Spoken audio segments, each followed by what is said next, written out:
What is up, guys? It's Doo Poker here, back for another video. Today we're going to be talking about under the gun versus big blind check raising as the big blind on ace high boards. Okay, now we want to understand that the texture of the board matters a lot to sizing. Okay, so what do I mean by that? Okay, well, I have a real hand that I played, and we're going to get into this right now. Okay, I also have MDA. So here it's actually hijack because this guy sat out, but let's pretend it's under the gun. Okay, so we have 3-6 of spades. We know that's always a call. The flop comes ace of spades, 7 of diamonds, 5 of clubs. So let's go here. We have 3-6 of spades. We know it's always a call, and we'll put in the flop. Ace of spades, 7 of diamonds, 5 of clubs. Okay, so first thing here, never a donk spot.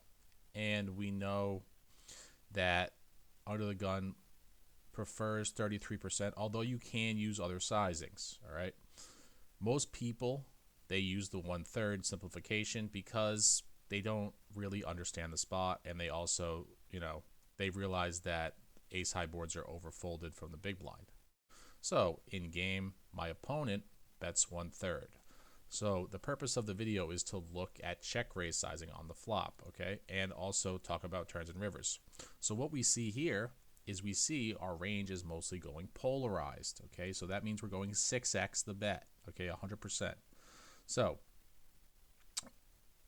we have to understand, what are we targeting here? Okay, so when we go polar, so remember we have 6-3 of spades, so we go polarized with our check raises.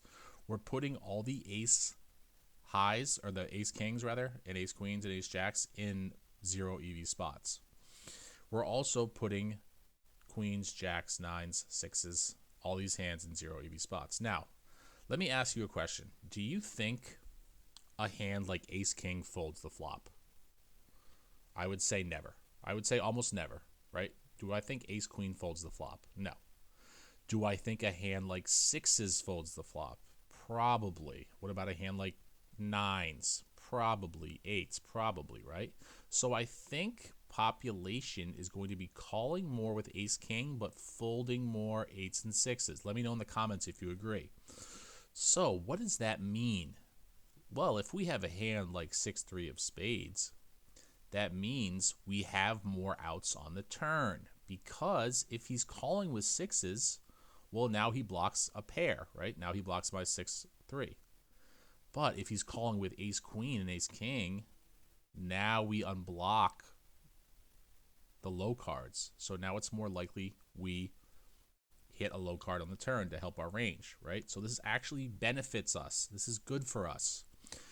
So it's bad that he's calling with ace king pure, probably, and ace queen pure, but it'll be better on the turn and on the river. So it's bad on the flop, but it's good on the turn and on the river. Okay, but I also want to show you a second thing. This is going to be a long video, by the way. This is the second thing I want to show you.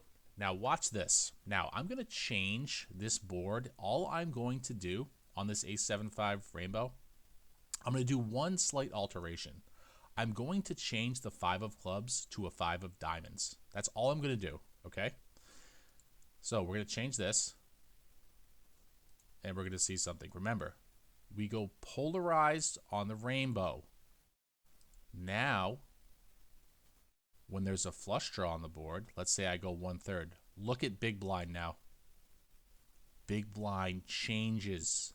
Big blind no longer check raises polar with most of its range. It uses merge sizing.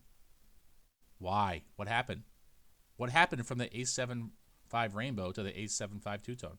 You completely change your sizing. Okay? Well, let's take a look at the targets now.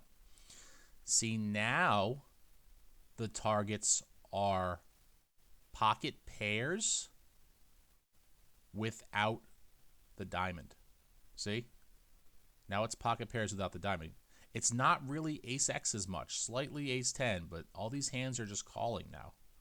So now we're not targeting ace X on the flop. Now we're targeting pocket pairs. Okay, so we switch the target. All right? So this is important when you're understanding check raise sizing on the flop. On the ace 7-5 two-tone, you're targeting pocket pairs like, nines, tens, eights, sixes, fours, okay? On the rainbow, you're targeting ace king, ace queen, ace jack. Okay, so in game, I'm going to go back to the original. It was a club, and we have our trusty 6-3 of spades with the gut shot, and we go polar. Okay, so we go polar here, and I want to show you the MDA for this spot too. So the MDA for this spot is there is a slight overfold. Okay, so 35 to 40% folding frequency. This is under the gun hijack first button. They fold 40. Okay, so let's take a peek at the. We see here when we go polar, they fold 56, but if you go merged, it turns to 35.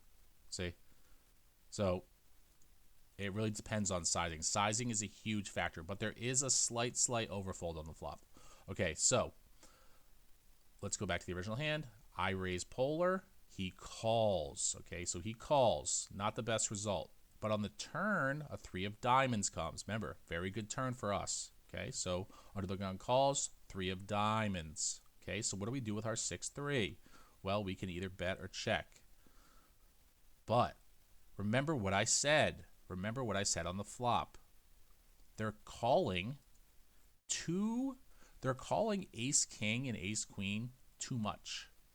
They're calling them too much, okay?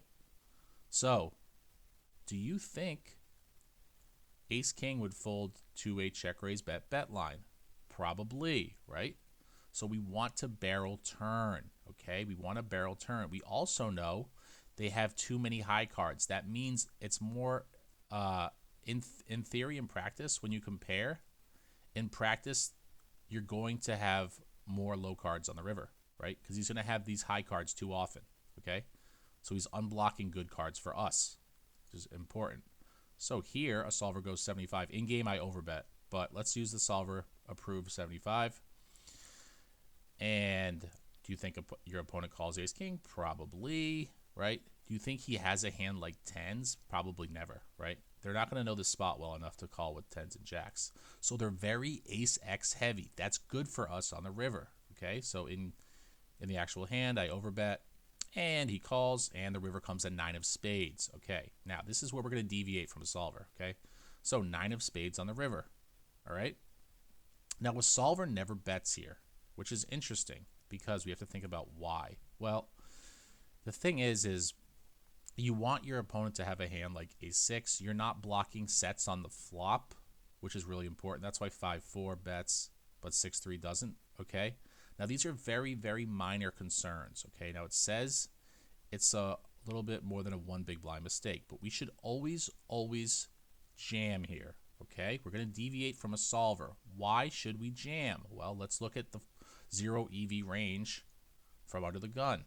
Think about this hand from your perspective. If you had ace-king and you bet 1/3 on the flop, your opponent did a polar check raise, and you call, turn comes a 3, he overbets or bets 75, either way, you call, and then a 9 comes on the river. Are you really going to call with ace-king? Probably not, and you shouldn't call. You should not call. Why? Well, let's look at MDA. MDA for check raise bet under the gun hijack versus big blind is under bluffed in every sizing. Remember, red is under bluffed. Look, in game, I go 128% pot. Let's go to 120, 30 weak, 35. So under bluffed, okay? We also know the ace high formation is under bluffed as well. Okay, so 2 data points that are saying you should fold your 0 EV bluff catchers. The only way you call here is if you know your specific villain. If you know your specific villain and you know he overbluffs, okay, but 99% of the time you're not going to have a sample, and you should just fold your ace-king here because this is a very, very under-bluff formation, and also ace-high boards are under-bluffed texture, okay? So what we can know in conclusion, we know they're going to be ace-x heavy on the river because they're not going to fold their ace-king, ace-queen to a check raise on the flop or a bet on the turn, okay? So that's good for us, okay? So they're going to be 2 ace-x heavy. We also know that on the ace-7-5 two-tone, we use merge check raise sizing. On the ace-7-5 rainbow, we use polar check raise sizing because we have 2 different targets, okay? So they're seemingly similar boards, but we completely change our check raise strategy, all right? So in game, Let's do the conclusion. I jam, and he folds is likely ace king or ace queen. Okay, so this is one way we can use MDA and also use the solver to figure out, should I be bluffing river or should I be checking? Okay, so we should always bluff this because one, there's a slight overfold, and two, the MDA shows that it's under bluffed and also in formation and texture. All right, guys. So that, I know it was a lot. Hopefully everyone learned something, especially the difference between an ace 5, ace 7-5 rainbow versus an ace 7-5 two-tone. Important distinction in the check raise sizing. The ace 7-5 rainbow is polar, and the ace 7-5 two-tone is merged. All right, guys. Thanks for checking out the video. Please subscribe if you haven't. New video every day, 9 a.m. Eastern Standard Time. And I will see you in the next video.